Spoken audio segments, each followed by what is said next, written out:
Ito na nga ang pinakamadaling luto sa pasta na di tinipid pero tinamad. Wala ka na nga ibang gagawin kundi pagsamasamahin mo na lahat ng mga ingredients dyan hanggang sa maluto. Sobrang dali nga lang nito lutuin, 10 minutes lang, may instant merienda ka na. Una, kailangan lang natin dito ng isang can ng flakes and oil tuna at sa isang kawali ay naglagay lang ako dyan ng 500 grams ng pasta. Nilagyan ko ng 2 lata ng evap or pwede rin ang fresh milk. Pagkatapos nilagay ko na rin dito yung tuna at titimplahan lang natin siya ng asin at paminta. At pagkatapos, isasalang na natin ito sa kalan at hayaan lang natin siya dyan hanggang sa kumulo. At syempre kapag kumulo na, ay kailangan nating halu-haluin para hindi siya magdikit-dikit. Sobrang dali nga lang nito lutuin, hindi ka na masyadong mapapagod at pagkatapos hindi mo na rin kailangan dito ng marami pang ingredients. At makalipas ang ilang minuto, ayan, medyo naiga na siya at kapag medyo natitigasan pa kayo dun sa pasta, ay pwede kayong maglagay pa dyan ng kaunting tubig. Hinalo-halo ko lang ulit siya at pagkatapos ay naglagay ako dyan ng kalahating basong tubig at pagpapatuloy lang natin dito yung pagluluto. Takpan nyo lang ulit siya at lutuin nyo lang ng saglit hanggang sa maging okay na para sa inyo yung luto dun sa pasta. At mas maganda naman ito yung hindi masyadong labasak.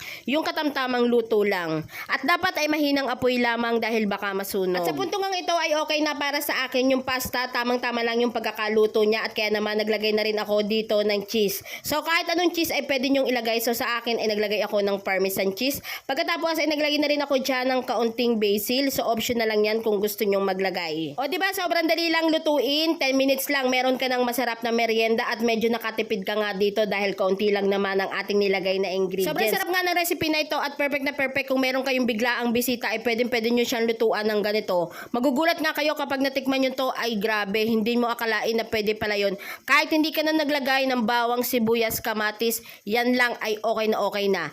Kaya naman itry mo na rin itong recipe na ito na di tinipid pero tinamad. At syempre, titikman natin yan. Tingnan nyo, muusok pa. Oho. Syempre, lalagyan natin ng cheese. Kahit anong cheese. Kahit anong klaseng cheese. Ito nga ang hindi tinipid, pero tinamad. Muusok pa.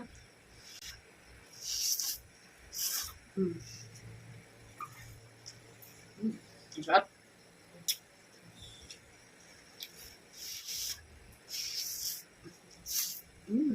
Sarap.